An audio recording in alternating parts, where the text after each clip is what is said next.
ये कहानी है एक राजा की जो अपने रानी के प्रेम में साधु बन गया।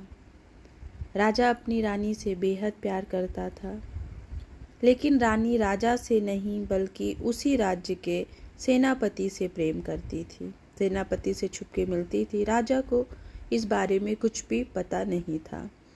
उसी राज्य में एक वेश्या रहती थी जो अपनी ज़िंदगी से बहुत दुखी थी और उस वेश्या से सेनापति प्रेम करता था।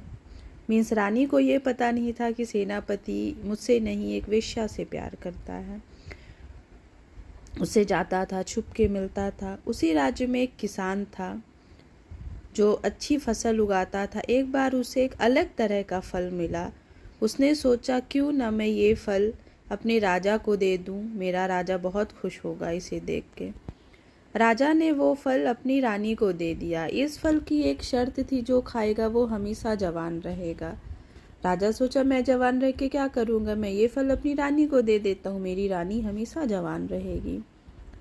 रानी ने वो फल लिया और रानी ने सोचा मैं खा के क्या करूँगी, सेनापति को दे देती हूँ, वो हमेशा जवान रहेगा तो मैं हमेशा खुश रहूँगी। रानी ने ये फल सेनापति को दे दिया।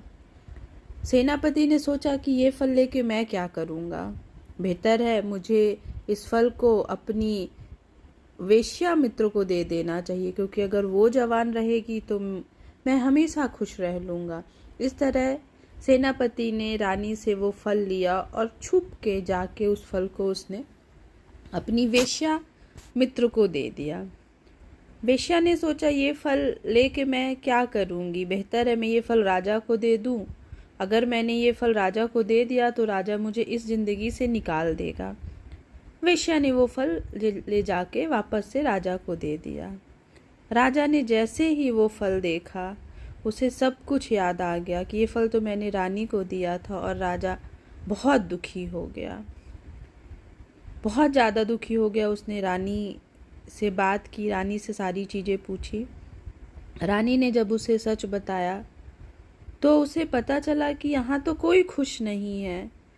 रानी राजा से खुश नहीं है, सेनापति रानी से खुश नहीं है, एक वेश्या सेनापति से खुश नहीं है। तो खुशियों की परिभाषा क्या है, कोई कैसे खुश रह सकता है। और ये चीज़ उसे बहुत दुखी की। वो राज्य छोड़ के चला गया और वो एक साधु बन गया।